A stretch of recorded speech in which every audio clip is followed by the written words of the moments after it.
네, 국정농단 재판을 받고 있는 박근혜 전 대통령이 부모님께 전상서를 띄웠다. 지난 주말 박 전 대통령 지지자들 사이에서 박 전 대통령의 옥중 편지라는 제목의 문건이 유포됐습니다. 편지를 읽은 일부 지지자들은 눈물을 흘리기도 했다는데 박 전 대통령은 정말 옥중에서 편지를 썼을까요? 자, 강벽유 기자. 네. 이거 제가 지금 취재하라고 시켰는데 옥중 편지 내용 어떤 내용인지 좀 설명 좀 우선해 주세요. 야, 저도 박근혜 전 대통령 지지자들에게 일일이 연락 돌리면서 네. 한번 그 원문을 좀 받아냈는데 그중에 첫 부분 소개해드립니다. 자, 우선 박근혜 전 대통령님이 옥중에서 쓴 글 이러면서 나오는데 이렇게 나옵니다. 사랑하는 어머니, 아버지, 못난 딸 그네가 옥중에서 인사드립니다로 시작합니다. 부모님 전상서 같이 시작이 되는데 A4용지 3분의 2 분량이라고 알려졌는데 제가 직접 인쇄를 해보니까 2장 정도 되더라고요. 그러니까 쉽게 쓰기도 좀 어려운 긴 글인데 그래서 박근혜 전 대통령이 직접 쓴 글인가 이렇게 좀 의심되는 부분이 있습니다. 이해를 돕기 위해서 편지 내용을 우리 기자에게 좀 음성 대역을 부탁해서 한번 재구성을 해봤는데요. 함께 들어보시죠. 어머니, 이제 그만 눈물을 거두세요. 어머니의 눈물은 모두 비가 되어 이 땅에 내려옵니다. 아버지, 불효여식은 도저히 아버지를 뵐 면목이 없네요. 아버지가 목숨을 던져 구한 이 나라를 지켜내지 못하고 저들에게 빼앗기고 말았습니다. 네, 편지 내용 듣는 동안 이수희 변호사 오셨습니다. 어서 오십시오. 네, 안녕하세요. 자, 박근혜 전 대통령의 옥중 편지다 이렇게 주말 사이에 퍼진 글 저희가 지금 음성 대화까지 써서 읽어봤는데 박 전 대통령 지지자라면 눈물을 쏟을 만한 내용도 좀 담겨 있는 것 같고 어떻게 들으셨어요? 정말 제대로 지지자면 이게 진짜일까? 그래서 네. 의심이 먼저 들어야 될 것 같습니다. 왜냐하면 박 전 대통령의 평소의 그 어투라든가 아니면 그 자서전을 좀 몇 권 내셨잖아요. 그 내용을 보면 문체를 보면 이런 문체가 아니에요. 좀 이제 담백한 문체, 좀 강한 이런 느낌을 주는 그런 문체인데 이 뭐 옥중 서신은 뭐 그러니까 박근혜 전 대통령 옥중 편지라고 퍼진 이거는 굉장히 감성적이고 그리고 뭐 몇몇 단어들 뭐 탄핵 정변이니 뭐 이런 단어들이 박 전 대통령이 직접 쓴 편지라고 보기에는 좀 저는 처음 보고는 좀 의심스러웠고요. 그럼 이게 그러면 무슨 뭐 접견을 하면서 대필해서 나온 구술에서 대필해서 나온 편지일까? 그렇게 보기에는 또 뭐 그 유영하 변호사라든가 어떤 변호사들의 그 문투도 아니고 저는 뭐 여러 가지로 좀 아니다라는 생각이 좀 들었습니다. 자, 지금부터 이 옥중 편지라는 게 진짜인지 가짜인지 저희가 하나하나 지금 체크를 해가면서 따져볼 텐데요. 그러기 전에 편지 내용 조금 더 들어보고 한번 따져보도록 하시겠습니다. 아버지, 어머니, 이 원통하고 억울한 세월을 그나마 참고 견딜 수 있는 것은 고마운 제 친구들 덕분입니다. 탄핵 정변이 이 땅을 휩쓸고 지나갈 때에도 저들은 분연히 태극기를 들고 나와서 나의 결백을 외쳤고 나를 태운 호송버스가 지나가는 길목에 서서 태극기를 흔들며 절규하며 나에게 힘을 실어주었습니다. 자, 시청자 여러분들 들으셨을 텐데 지금 옥중 편지라는 곳에서 한번 보기에 좀 특이한 부분이 자, 이렇게 원통한 상황을 고마운 제 친구들 때문에 버틸 수 있었습니다라는 표현이 있습니다. 자, 이수희 변호사 들으시기에 박근혜 전 대통령이 친구라고 표현할 만한 대상이 있을까요? 여기 뭐 이제 그 태극기 집회나 뭐 이후 계속 그 법정에 응원을 오는 지지자들을 고마운 친구들이라고 표현을 했을까? 저는 결코 친구라고 표현을 하실 분은 아니라고 봐요. 그러니까 뭐 국민이라고 표현한다든가 아니면 동지 정도는 모르겠지만 이거를 친구라는 표현 그러니까 이런 것들이 이게 네.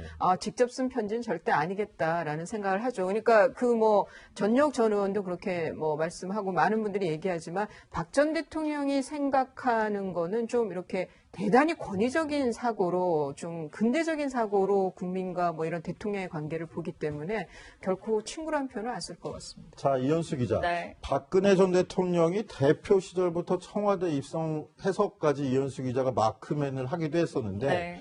그동안에 박근혜 전 대통령이 친구라는 표현을 쓰는 걸 들어본 적이 있어요? 외국에 나가서 이제 외국 정상에서 그 나라와 우호를 따질 때 그런 친구 또는 우정 친구이란 표현을 썼을 수도 있겠지만 국내에서 뭔가 정치적으로 친구라는 표현은 사실 들어본 기억이 없는 것 같은데요.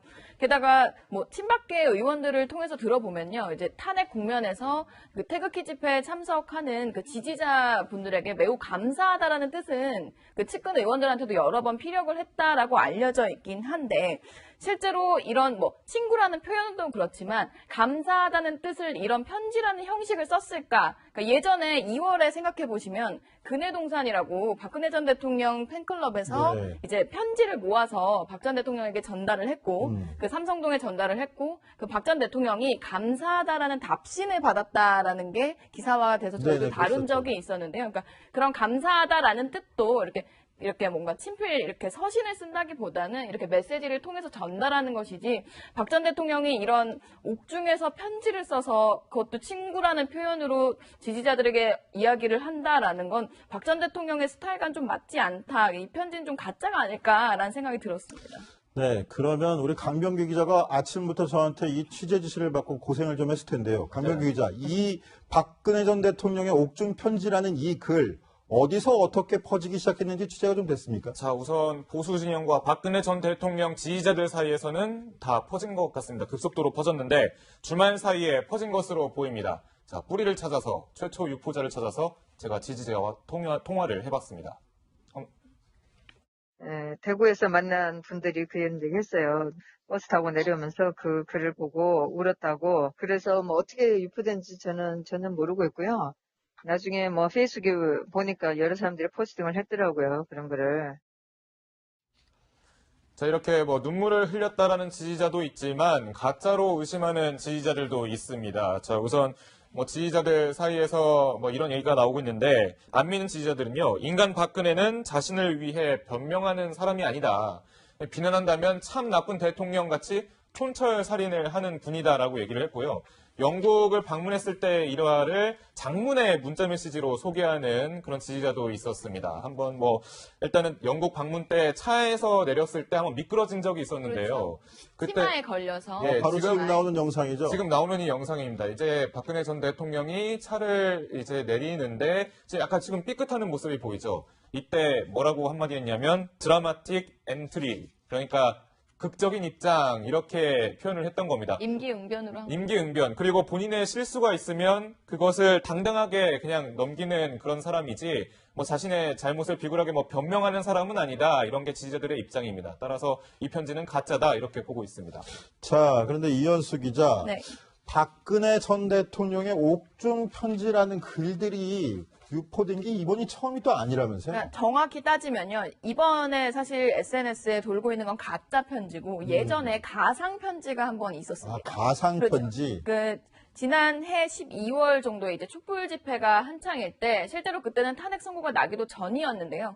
박근혜 전 대통령이 옥중에서 이런 편지를 쓴다면 이라면서 이제 냈던 신문에 실렸던 소설가 박민규 씨가 썼던 글입니다. 내가 이러려고 공천을 주고 특혜를 주었나 하는 자괴감이 들 정도로 괴롭기만 하다.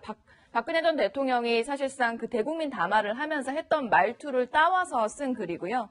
또 내용을 살펴보면 지하에 계신 아버님조차 내가 뭐하러 대통령 했나, 재벌을 할 걸, 자괴감에 빠지실 게 분명할 거란 생각이 듭니다. 사실상 가상 편지고 실제로 박 전 대통령을 향해서 좀 비판하는, 박 전 대통령을 좀 희화화하는 그런 글이었습니다. 자, 그런데 강병규 기자, 이게 모든 박근혜 전 대통령 지지자들 사이에서 퍼졌다 이렇게 얘기했는데, 그렇죠. 또 하나 받은 당사자가 바로 동생인 박근영 전 이사장이 받았다면서요? 예, 그렇습니다. 박근영 전 이사장은 지금 이현수 기자 판정대로 가짜 편지라고 판정을 했습니까? 예, 지난 토요일 밤에 지인을 통해 받아봤는데, 뭐 일단 지인이 이거 맞냐? 라면서 툭 던져준 걸 봤다고 합니다. 네. 두세 문장 읽고 이건 가짜다라고 결론 내렸다는데, 신동 총재를 통해 그 자세한 내용을 들을 수 있었습니다. 통화 내용 한번 들어보시죠.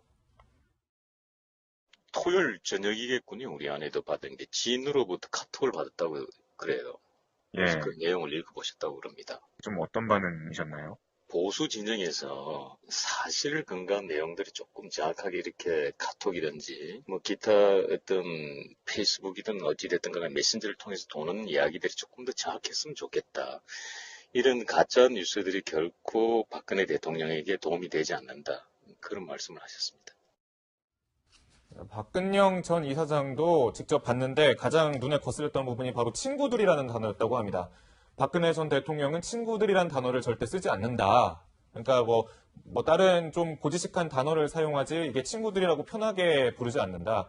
그리고 사실 뭐 태극기 집회에 있던 지지자들을 보통 친구라고 부르지 않잖아요. 박근혜 전 대통령도 그런 부분에서 이상한 점을 발견했고 그래서 좀 사실이 아니다, 진짜 편지가 아니다 이렇게 얘기를 했다고 합니다. 자, 친자매인 박근영 전 이사장도 이런 가짜뉴스들이 결코 언니인 박근혜 전 대통령에게 도움이 되지 않는다라고 이야기를 했다는데 이수희 변호사 보시기에 이런 가짜뉴스들 왜 돈다고 보세요? 지지자들 사이에서.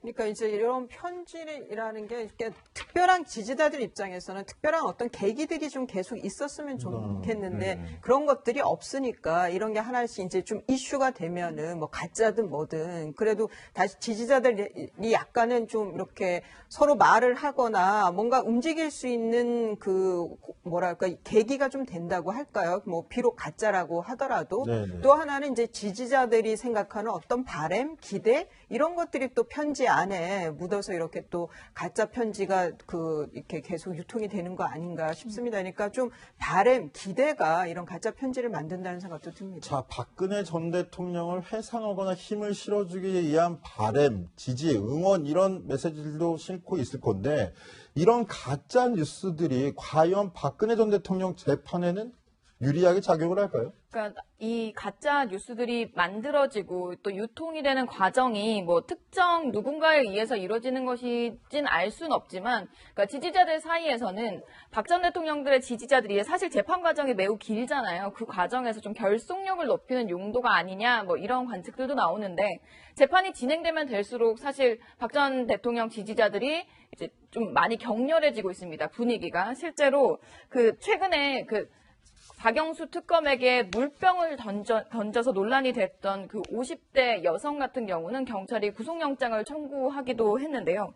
그러니까 이 재판이 좀 종반으로 갈수록 뭐 밖에서 박 전 대통령을 지지하는 목소리 그리고 재판부를 향한 욕설 이런 목소리들이 커서 재판을 잠시 중단하고 이게 그 목소리를 좀 진정시키고 진행해야 할 정도다 보니까 재판부에게 좀 부담이 되지 않겠냐라는 관측도 나오고 있습니다. 변호사님은 실제로 그런 상황들이 좀 재판부에게 심리적인 영향을 미치나요? 아니요, 그러진 않을 거예요. 물론 이제 판결 후에 지금 1심 이제 조윤선 전 장관의 블랙리스트 선고 이후에 소위 말해서 신상 턴다 그러죠. 그 재판부들의 신상이 털리기도 하고 했는데 그런 것들이 좀 심리적으로 어떤 좀 부담은 될 수 있지만 그게 판결에까지 영향을 미치겠느냐 그런 생각을 하는데 문제는 저는 이제 뇌물죄의 경우에 이재용 부회장하고 박근혜 전 대통령이 관련되어 있는 그 뇌물죄의 경우에 이게 유무죄를 만에 유죄를 그 심증이라고 했을 때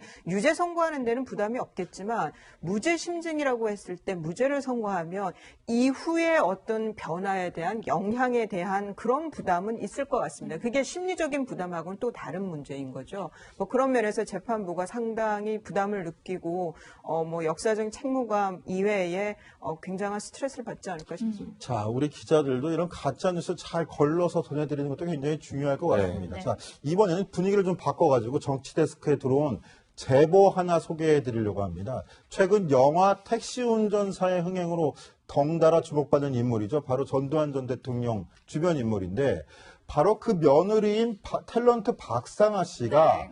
지난 주말에 남대문 시장에서 목격됐다라는 목격담이 들어왔다는 거죠? 네, 저희가 사진 한 장을 제보받았습니다. 지금 화면에 나가는 모습인데요.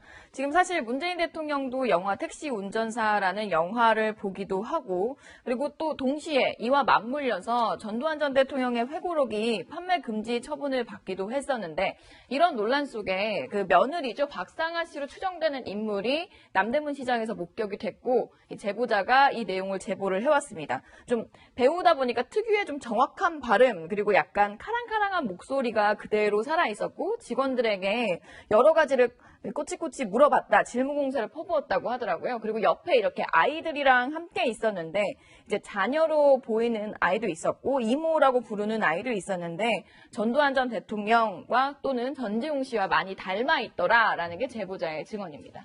자, 아쉽게도 제보 사진이 딱 조화 한 면이라서 긴가민가 하시는 분들도 있을 텐데요. 사실은 저 제보자가 박상한 씨의 원체 팬이라서 그 목소리를 정확하게 보고 얼굴도 정확하게 인식해서 제보를 해줬는데 이수희 변호사 보시기에 박상아 씨랑 남대문 시장이랑 조합이 좀 연관성이 느껴지십니까? 그러니까요. 이게 네. 지금 박상아 씨가 이제 미국에서도 상당한 재산을 갖고 있는 걸로 그렇게 이제 알려져 있는데 남대문 시장이라면 보통 저렴한 뭐 아동복이나 이런 걸 살 때 가는 곳인데 뭔가 안 맞기는 하지만 글쎄 또 한편으로 생각하면 남편이 지금 벌금 40억을 못 내서 지금 2년 8개월 그 노역장 유치를 당했거든요. 뭐 그런 거에서 또 같이 어떤 좀 글쎄 저것까지 좀 보여주기 싫라고 제가 삐딱하게 보면 너무 심한가요? 뭐 그런데 남대문 시장도 갈 수 있긴 한데 네. 좀 우리가 그쵸. 보기엔 좀 의외다라는 생각이 드는 거잖아요. 자, 근데 이현수 기자, 그 박상아 씨가 지난해였나요? 남편 네. 전재용 씨를 면회 갔다가 나오는 네. 모습이 포착되긴 그쵸. 했었는데 그때 이후로 지금 일반에 알려진 건 이번이 처음인가요? 그렇죠. 어떻습니까? 작년 7월 정도였거든요. 서울구치소에 이제 옥바라지차 남편 면회를 위해서 찾았던 박상아 씨의 모습이 사진으로 포착이 돼서 실제로 한 2012년에 전두환 전 대통령 장남의 장녀인 수현 씨 결혼식의 모습을 나타냈던 모습에서 한 4년 만에 모습을 나타낸 거였습니다. 그런데 전재용 씨가 그 수원 그 원주 교도소로 이감이 되고 나서 일당 400만 원을 받는 황제 노역을 하고 있다라고 해서 오히려 더 논란이 커지기도 했었습니다. 자, 지금 이현수 기자 이야기한 대로 남편인 전재용 씨 같은 경우에 지금 벌금을 못 내서 일당 400만 원짜리 노역으로 대신하고 있는데요. 이수희 변호사, 최근 근황을 좀 들으신 게 있습니까? 아니면 언제까지 좀 저렇게 노역을 하기로 예정되어 있는 거죠? 2년 8개월을 그 계산을 환산했을 때 2년 8개월이 됐기 때문에 2년 8개월 동안 해야 됩니다. 물론 그 사이에 나머지 액수를 벌금을 납부를 한다고 하면은 노역장 유치해서 나올 수 있지만 뭐 들어갔을 때는 그냥 몸으로 좀 그 표현이 거칠지만 몸으로 때우겠다는 생각 아니냐. 돈은 그렇죠. 안 내겠다라는 것 같아요. 그래서 2년 8개월 노역장 유치를 그대로 이행을 할 것 같은데 뭐 월 400만 원 때문에 그때 얘기가 많았었죠. 그런데 어쩔 수 없어요. 하루에 400만 원. 어쩔 수 없는 게 노역장 유치는 3년이 최대 기간이기 때문에 그거를 계산을 하다 보니까 어쩔 수 없게 저렇게 2년 8개월에 일일 400만 원 환산으로 나왔는데 글쎄 말씀하신 대로 남대문 시장의 부인은 옷을 사러 오고 정말 어려운 건지 전두환 전 대통령이 난 28만 원밖에 없다라는 그 얘기가 저게 통용이 되는 건지 여러 가지로 생각하게 만드는 장면들입니다. 네, 알겠습니다. 지금 정치데스크 두 전직 대통령 주변에서 일어나고 있는 일까지 짚어봤고요. 세 번째 데스킹 주제 퀴즈로 확인해 보겠습니다.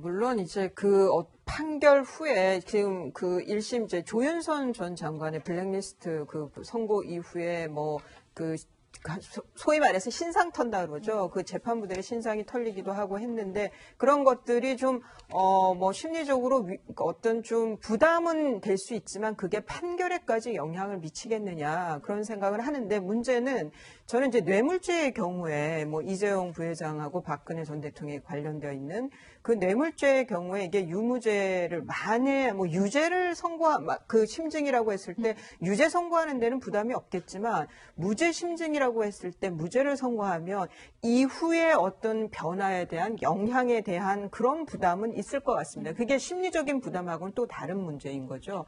그런 면에서 재판부가 상당히 부담을 느끼고 역사적인 책무감 이외에 굉장한 스트레스를 받지 않을까 싶습니다. 자, 우리 기자들도 이런 가짜뉴스 잘 걸러서 전해드리는 것도 굉장히 중요할 것 같습니다. 네. 자, 이번에는 분위기를 좀 바꿔가지고 정치데스크에 들어온 제보 하나 소개해 드리려고 합니다. 최근 영화 택시 운전사의 흥행으로 덩달아 주목받는 인물이죠. 바로 전두환 전 대통령 주변 인물인데 바로 그 며느리인 탤런트 박상아 씨가 네. 지난 주말에 남대문 시장에서 목격됐다라는 목격담이 들어왔다는 거죠. 네, 저희가 사진 한 장을 제보받았습니다. 지금 화면에 나가는 모습인데요.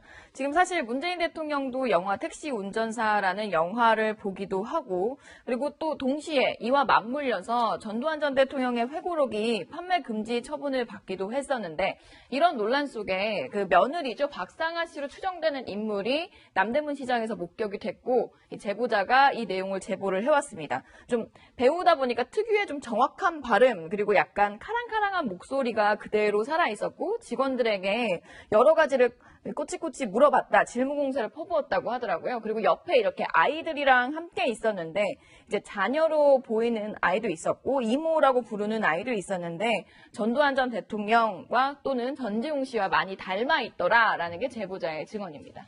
자, 아쉽게도 제보 사진이 딱 조화 한 면이라서 긴가민가 하시는 분들도 있을 텐데요.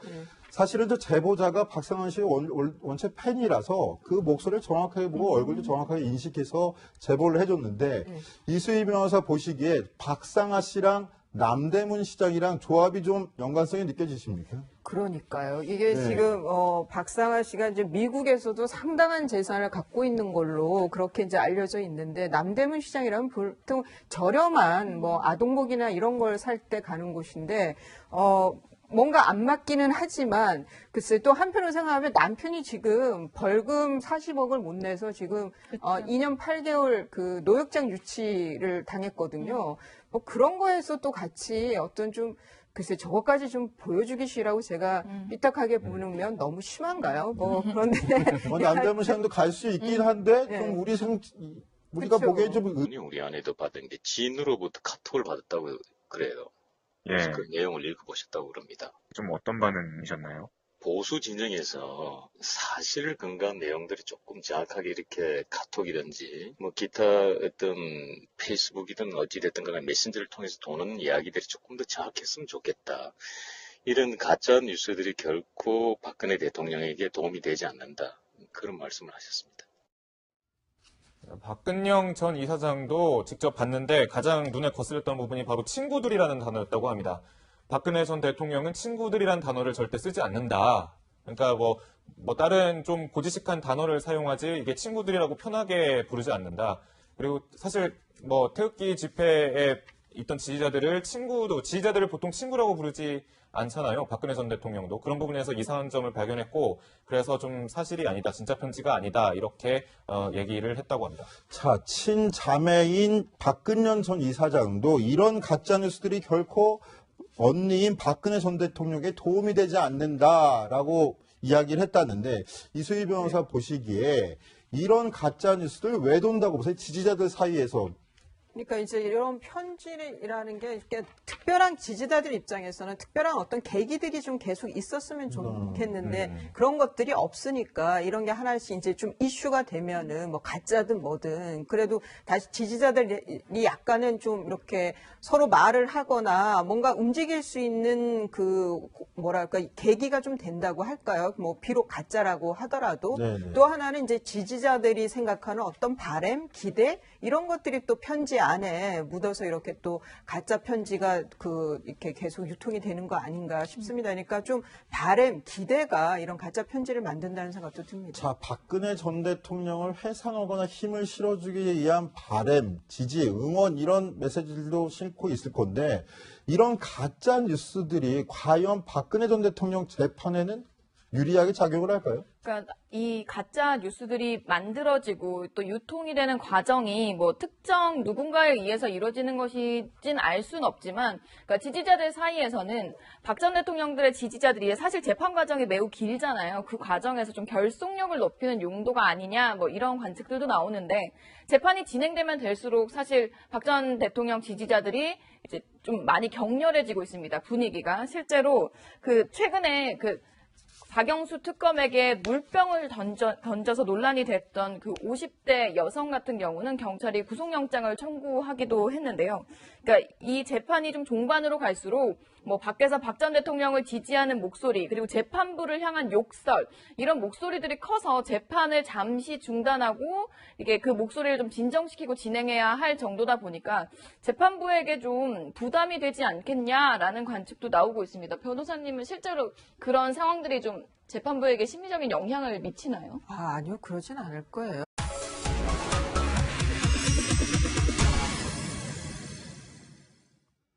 네, 국정농단 재판을 받고 있는 박근혜 전 대통령이 부모님께 전상서를 띄웠다.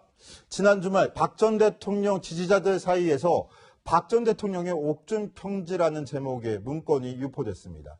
편지를 읽은 일부 지지자들은 눈물을 흘리기도 했다는데 박 전 대통령은 정말 옥중에서 편지를 썼을까요? 자, 강벽유 기자. 네. 이거 제가 지금 취재하라고 시켰는데 옥중 편지 내용 어떤 내용인지 좀 설명 좀 우선 해주세요. 야, 저도 박근혜 전 대통령 지지자들에게 일일이 연락 돌리면서 네. 한번 그 원문을 좀 받아냈는데 그 중에 첫 부분 소개해드립니다. 자, 우선 박근혜 전 대통령님이 옥중에서 쓴 글 이러면서 나오는데 이렇게 나옵니다. 사랑하는 어머니, 아버지, 못난 딸 그네가 옥중에서 인사드립니다로 시작합니다. 부모님 전상서 같이 시작이 되는데 A4용지 3분의 2 분량이라고 알려졌는데 제가 직접 인쇄를 해보니까 2장 정도 되더라고요. 그러니까 쉽게 쓰기도 좀 어려운 긴 글인데 그래서 박근혜 전 대통령이 직접 쓴 글인가 이렇게 좀 의심되는 부분이 있습니다. 이해를 돕기 위해서 편지 내용을 우리 기자에게 좀 음성 대역을 부탁해서 한번 재구성을 해봤는데요. 함께 들어보시죠. 어머니, 이제 그만 눈물을 거두세요. 어머니의 눈물은 모두 비가 되어 이 땅에 내려옵니다. 아버지, 불효여식은 도저히 아버지를 뵐 면목이 없네요. 아버지가 목숨을 던져 구한 이 나라를 지켜내지 못하고 저들에게 빼앗기고 말았습니다. 네, 편지 내용 듣는 동안 이수희 변호사 오셨습니다. 어서 오십시오. 안녕하세요. 자, 박근혜 전 대통령의 옥중 편지다 이렇게 주말 사이에 퍼진 글 저희가 지금 음성 대화까지 써서 읽어봤는데 박 전 대통령 지지자라면 눈물을 쏟을 만한 내용도 좀 담겨 있는 것 같고 어떻게 들으셨어요? 정말 제대로 지지자면 이게 진짜일까? 그래서 네. 의심이 먼저 들어야 될 것 같습니다. 왜냐하면 박 전 대통령의 평소의 그 어투라든가 아니면 그 자서전을 좀 몇 권 내셨잖아요. 그 내용을 보면 문체를 보면 이런 문체가 아니에요. 좀 이제 담백한 문체, 좀 강한 이런 느낌을 주는 그런 문체인데 이 뭐 옥중 서신은 뭐 그러니까 박근혜 전 대통령 옥중 편지라고 퍼진 이거는 굉장히 감성적이고 그리고 뭐 몇몇 단어들 뭐 탄핵 정변이니 뭐 이런 단어들이 박 전 대통령이 직접 쓴 편지라고 보기에는 좀 저는 처음 보고는 좀 의심스러웠고요. 그럼 이게 그러면 무슨 뭐 접견을 하면서 대필해서 나온 구술에서 대필해서 나온 편지일까? 그렇게 보기에는 또 뭐 그 유영아 변호사라든가 어떤 변호사들의 그 문투도 아니고 저는 뭐 여러 가지로 좀 아니다라는 생각이 좀 들었습니다. 자, 지금부터 이 옥중 편지라는 게 진짜인지 가짜인지 저희가 하나하나 지금 체크를 해가면서 따져볼 텐데요. 그러기 전에 편지 내용 조금 더 들어보고 한번 따져보도록 하시겠습니다. 아버지, 어머니, 이 원통하고 억울한 세월을 그나마 참고 견딜 수 있는 것은 고마운 제 친구들 덕분입니다. 탄핵 정변이 이 땅을 휩쓸고 지나갈 때에도 저들은 분연히 태극기를 들고 나와서 나의 결백을 외쳤고 나를 태운 호송버스가 지나가는 길목에 서서 태극기를 흔들며 절규하며 나에게 힘을 실어주었습니다. 자, 시청자 여러분들 들으셨을 텐데 지금 옥중 편지라는 곳에서 한번 보기에 좀 특이한 부분이 자, 이렇게 원통한 상황을 고마운 제 친구들 때문에 버틸 수 있었습니다라는 표현이 있습니다. 자, 이수희 변호사 들으시기에 박근혜 전 대통령이 친구라고 표현할 만한 대상이 있을까요? 여기 뭐 이제 그 태극기 집회나 뭐 이후 계속 그 법정에 응원을 오는 지지자들을 고마운 친구들이라고 표현을 했을까? 저는 결코 친구라고 표현을 하실 분은 아니라고 봐요. 그러니까 뭐 국민이라고 표현한다든가 아니면 동지 정도는 모르겠지만 이거를 친구라는 표현 그러니까 이런 것들이 이게 네. 직접 쓴 편지는 절대 아니겠다라는 생각을 하죠. 그러니까 그 뭐 전역 전 의원도 그렇게 이렇게 뭐 말씀하고 많은 분들이 얘기하지만 박 전 대통령이 생각하는 거는 좀 이렇게 대단히 권위적인 사고로 좀 근대적인 사고로 국민과 뭐 이런 대통령의 관계를 보기 때문에 결코 친구란 표현을 안 쓸 것 같습니다. 자, 이현수 기자. 네. 박근혜 전 대통령이 대표 시절부터 청와대 입성해서까지 이현수 기자가 마크맨을 하기도 했었는데 네. 그동안에 박근혜 전 대통령이 친구라는 표현을 쓰는 걸 들어본 적이 있어요? 외국에 나가서 이제 외국 정상에서 그 나라와 우호를 따질 때 그런 친구 또는 우정 이란 표현을 썼을 수도 있겠지만 국내에서 뭔가 정치적으로 친구라는 표현은 사실 들어본 기억이 없는 것 같은데요. 게다가 뭐 친박계 의원들을 통해서 들어보면요, 이제 탄핵 국면에서 그 태극기 집회에 참석하는 그 지지자분들에게 매우 감사하다라는 뜻은 그 측근 의원들한테도 여러 번 피력을 했다라고 알려져 있긴 한데. 실제로 이런 뭐 친구라는 표현도 그렇지만 감사하다는 뜻을 이런 편지라는 형식을 썼을까? 그러니까 예전에 2월에 생각해 보시면 근해동산이라고 박근혜 전 대통령 팬클럽에서 네. 이제 편지를 모아서 박 전 대통령에게 전달을 했고 그 삼성동에 전달을 했고 그 박 전 대통령이 감사하다라는 답신을 받았다라는 게 기사화가 돼서 저희도 네네, 다룬 그랬었죠. 적이 있었는데요. 그러니까 그런 감사하다라는 뜻도 이렇게 뭔가 친필 이렇게 서신을 쓴다기보다는 이렇게 메시지를 통해서 전달하는 것이지 박 전 대통령이 이런 옥중에서 편지를 써서 그것도 친구라는 표현으로 지지자들에게 이야기를 한다라는 건 박 전 대통령의 스타일과는 좀 맞지 않다. 이 편지는 좀 가짜가 아닐까라는 생각이 들었습니다. 네, 그러면 우리 강병규 기자가 아침부터 저한테 이 취재 지시를 받고 고생을 좀 했을 텐데요. 강병규 기자, 이 박근혜 전 대통령의 옥중 편지라는 이 글 어디서 어떻게 퍼지기 시작했는지 취재가 좀 됐습니까? 자, 우선 보수 진영과 박근혜 전 대통령 지지자들 사이에서는 다 퍼진 것 같습니다. 급속도로 퍼졌는데 주말 사이에 퍼진 것으로 보입니다. 자, 뿌리를 찾아서 최초 유포자를 찾아서 제가 지지자와 통화를 해봤습니다. 대구에서 만난 분들이 그런 얘기 했어요. 버스 타고 내려오면서 그 글을 보고 울었다고. 그래서 뭐 어떻게 유포된지 저는 전혀 모르고 있고요. 나중에 뭐 페이스북에 보니까 여러 사람들이 포스팅을 했더라고요. 그런 거를.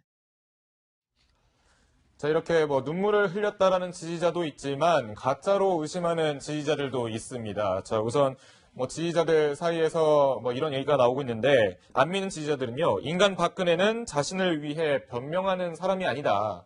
비난한다면 참 나쁜 대통령 같이 촌철 살인을 하는 분이다라고 얘기를 했고요. 영국을 방문했을 때 일화를 장문의 문자 메시지로 소개하는 그런 지지자도 있었습니다. 한번 뭐 일단은 영국 방문 때 차에서 내렸을 때 한번 미끄러진 적이 있었는데요. 그때 치마에 걸려서 예, 바로 지금 나오는 영상이죠. 지금 나오는 이 영상입니다. 이제 박근혜 전 대통령이 차를 이제 내리는데 이제 약간 지금 삐끗하는 모습이 보이죠. 이때 뭐라고 한마디 했냐면 드라마틱 엔트리, 그러니까 극적인 입장, 이렇게 표현을 했던 겁니다. 임기응변으로 임기응변. 그리고 본인의 실수가 있으면 그것을 당당하게 그냥 넘기는 그런 사람이지 뭐 자신의 잘못을 비굴하게 뭐 변명하는 사람은 아니다. 이런 게 지지자들의 입장입니다. 따라서 이 편지는 가짜다. 이렇게 보고 있습니다. 자, 그런데 이현수 기자, 네. 박근혜 전 대통령의 옥중 편지라는 글들이 유포된 게 이번이 처음이 또 아니라면서요? 그러니까 정확히 따지면요, 이번에 사실 SNS에 돌고 있는 건 가짜 편지고 예전에 가상 편지가 한 번 있었습니다. 아, 가상 편지. 지난해 12월 정도에 이제 촛불 집회가 한창일 때 실제로 그때는 탄핵 선고가 나기도 전이었는데요. 박근혜 전 대통령이 옥중에서 이런 편지를 쓴다면 이라면서 이제 냈던 신문에 실렸던 소설가 박민규 씨가 썼던 글입니다. 내가 이러려고 공천을 주고 특혜를 주었나 하는 자괴감이 들 정도로 괴롭기만 하다. 박근혜 전 대통령이 사실상 그 대국민 담화를 하면서 했던 말투를 따와서 쓴 글이고요. 또 내용을 살펴보면 지하에 계신 아버님조차 내가 뭐하러 대통령 했나 재벌을 할 걸 자괴감에 빠지실 게 분명할 거란 생각이 듭니다. 사실상 가상 편지고 실제로 박 전 대통령을 향해서 좀 비판하는, 박 전 대통령을 좀 희화화하는 그런 글이었습니다. 자, 그런데 강병규 기자, 이게 모든 박근혜 전 대통령 지지자들 사이에서 퍼졌다 이렇게 얘기했는데 그렇죠. 또 하나 받은 당사자가 바로 동생인 박근영 전 이사장이 받았다면서요? 예, 그렇습니다. 박근영 전 이사장은 지금 이현수 기자 판정대로 가짜 편지라고 판정을 했습니까? 예, 지난 토요일 밤에 지인을 통해 받아봤는데 뭐 일단 지인이 이거 맞냐? 라면서 툭 던져준 걸 봤다고 합니다. 네. 두세 문장 읽고 이건 가짜다라고 결론 내렸다는데 신동 총재를 통해 그 자세한 내용을 들을 수 있었습니다. 통화 내용 한번 들어보시죠. 토요일 저녁이겠군.